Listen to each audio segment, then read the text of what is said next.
가까운 사람이라도 손절을 해야 하는 신호. 손절해야 하는 5가지 신호. 가까운 사람이더라도 손절을 할 필요가 있는 경우가 있습니다.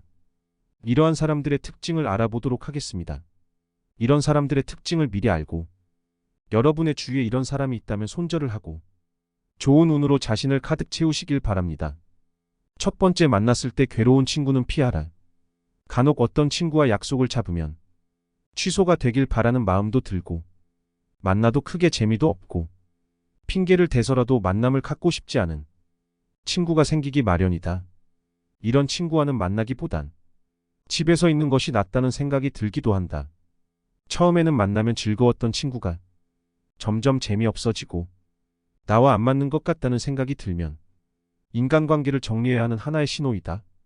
왜냐하면 살아가는 세월 동안 친구도 변했고 나도 많이 변했을 것이다.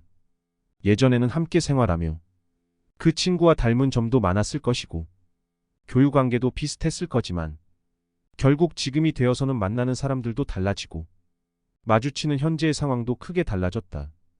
그렇기에 예전에는 만나면 즐거웠던 사람도 나이가 들수록 안 맞는다고 느끼는 것이다. 내가 귀찮고 힘들어하는 만큼 그 친구 또한 나를 만나는 것을 귀찮고 힘들어할 가능성이 높다. 인간관계는 일방이 아닌 쌍방이기 때문이다. 따라서 서로를 위해서라도 조금씩 연락을 멀리하며 서서히 거리를 두는 것이 어떨지 진지하게 고민해보는 것이 좋다. 두 번째, 자신의 푸념만 계속하는 사람은 피하라. 사람이 살아가다 보면 어려움과 힘듦이 존재한다. 그렇기에 우울하지 않은 사람은 드물다. 모두가 우울할 때가 있고 그 우울함을 위로받고 싶어 한다. 하지만 이러한 푸념도 그 상황에 맞게 해야 하는 것이다. 만나서 상황에 맞지 않는 푸념만 계속하는 것은 다른 사람에 대한 배려가 없는 사람이다. 나는 상대방과 즐거운 시간을 보내고 싶은데 상대방이 매번 자신의 우울한 점만을 계속해서 말하는 것은 나에 대한 배려는 없고 그저 자신의 나쁜 감정을 버리기 위한 쓰레기통으로 생각하는 것이다. 상대방이 나에게 전한 나쁜 감정을 받아들이면 물들게 된다. 감정 쓰레기통이 되어주는 것보다 그저 안 받으며 그만이니 그 사람과의 관계를 지속할지 진지하게 고민하라. 만났을 때 너무 피곤하고 고통스럽다면 손절하라는 신호일 수 있다. 이렇게 자신의 힘들고 어려운 감정만을 버리는 친구는 멀리하고 잘 들어주는 친구를 가까이 하라. 물론 이때 이 친구가 들어주는 만큼 자신도 친구의 말을 잘 들어줘야 한다. 자연은 우리에게 2개의 귀와 2개의 눈을 주었고 혀는 오직 하나만을 허락하였다. 이것은 왜일까 생각해보면 분명 말하기보다는 듣고 보기를 더 많이 하라는 하늘의 뜻일 것이다. 말을 제일 잘하는 사람은 논리적으로 말하는 사람이 아니라 타인의 말을 잘 들어주는 사람임을 명심하라. 슬픔은 공유해서 좋을 것이 없다. 부정적인 감정은 전염이 강하기 때문이다.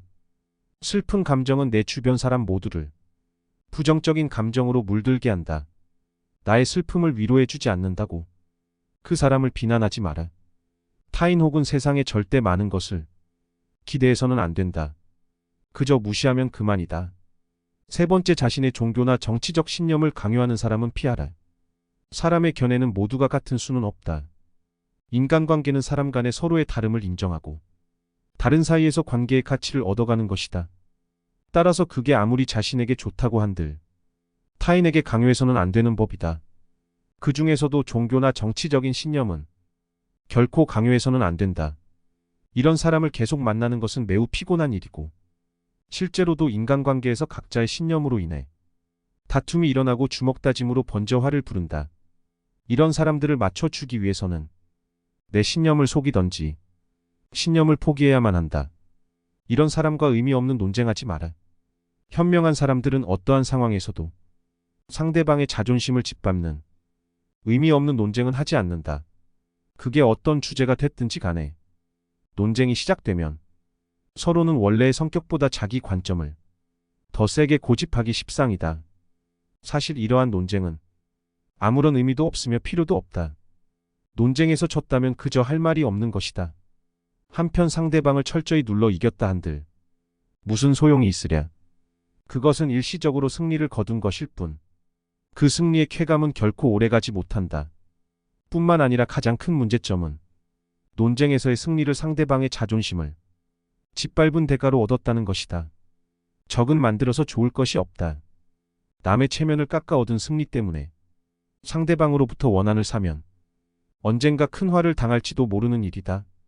네 번째, 필요할 때만 연락하는 사람은 피하라.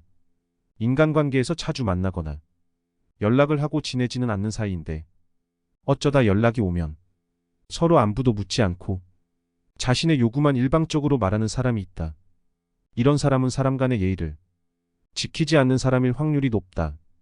평소에는 연락이 없다가도 자기가 필요할 때만 연락하는 사람은 친구라고 할 수 없는 사람이다. 이런 사람은 즉시 손절하는 것이 이롭다. 부탁을 들어준다는 것은 나의 재산이나 시간을 써서 타인에게 이득을 주는 행동이므로 굉장히 조심스러워야 함에도 불구하고 자주 첩하지도 않는 사람에게 이러한 부탁을 하는 사람은 굉장히 뻔뻔하고 자기 중심적인 사람일 가능성이 높다. 인간관계에서는 오고 가는 것이 있어야 함을 잊지 말라. 대가 없는 선행을 기대하고 바라는 행동은 옳지 않으며 설령 그 사람이 해주었다고 하더라도 굉장히 고마워해야 한다. 하물며 상대의 선행을 부탁하면서 예의 없게 구는 사람이라면 더 이상 이용당하지 말고 과감하게 잘라내라. 다섯 번째, 남의 고민을 가볍게 여기는 사람을 피하라. 사람에게는 각자의 무게를 지닌 고민이 있을 뿐이다. 이 세상에 무거운 고민과 가벼운 고민은 따로 존재하지 않는다. 내가 느끼기에 별게 아닌 고민도 남에게는 죽는 것이 나을 정도로 힘든 상황일 수도 있기 때문이다. 왜냐하면 삶의 무게는 상대적이라. 사람마다 각자가 느끼는 삶의 무게는 제각각 다르기 때문이다. 이러한 사실에도 불구하고 항상 자신의 고민만 중요하고 남의 고민 앞에서는 그런 거 가지고 뭘 그러냐는 태도로 일관하거나 남의 고민을 두고 네가 정신력이 약해서 그래라는 등 멘탈이 너무 문제라며 말 속에서 배려가 없이 자기 하고 싶은 대로 말하는 친구와는 계속해서 고민을 나누거나 기쁨을 나눌 필요가 없다. 타인을 존중하지 않고 자기 자신만을 존중하는 사람은 없는 것만 못하다. 나 외에 다른 사람을 존중하라. 상대방이 어떤 사람이든 그 사람을 고유의 인격체로서 존중해 주어야 사람의 마음을 열 수 있다. 아주 어린 아이조차도 자신을 존중하는지 아닌지를 알 수 있거늘 사람 간의 기본적인 존중과 예의가 없는 사람이 세상에는 정말 많다. 남을 존중하는 가장 쉬운 방법은 그 사람에게 마음을 표현하는 것이다. 마음을 표현하지 못하는 사람은 가깝게 두지 말고 나 자신이 그렇다면 고치도록 노력해야 한다. 고마우면 고맙다고, 미안하면 미안하다고 큰 소리로 말하는 것이 올바른 인간관계의 기본인 법이다. 감사할 때 마음으로 고맙다고 생각하는 것은 감사 인사가 아닌 것이다. 남이 내 마음속까지 읽을 만큼 한가하지 않다. 감사를 표현하지 않는 사람을 멀리하고 나 역시 남들에게 감사를 표현하라. 남의 즐거운 점을 보거든 같이 기뻐해주고 남의 슬픔을 보거든 그를 위로해 주어라. 남의 고통을 즐거워하는 자가 있다면 사람 간의 존중이 없는 자이다. 남의 부덕한 행위를 기뻐하는 것은 부덕한 행위 그 자체보다 더 나쁘고 교활한 행위이다. 다른 사람의 고통과 불행을 즐거워해서는 안 된다. 이런 사람이 친구라고 생각해 본다면 내가 고통받고 있을 때 그들은 속으로 웃고 있지 않겠는가? 배신감에 치를 떨 수 있다. 다음에 만날 좋은 사람을 끌어들이기 위해서는 이런 사람이 신호를 줄 때 서서히 멀어지는 편이 낫다. 이 영상이 도움이 되셨다면 구독, 좋아요, 알림 설정 부탁드립니다. 끝까지 시청해 주셔서 감사합니다.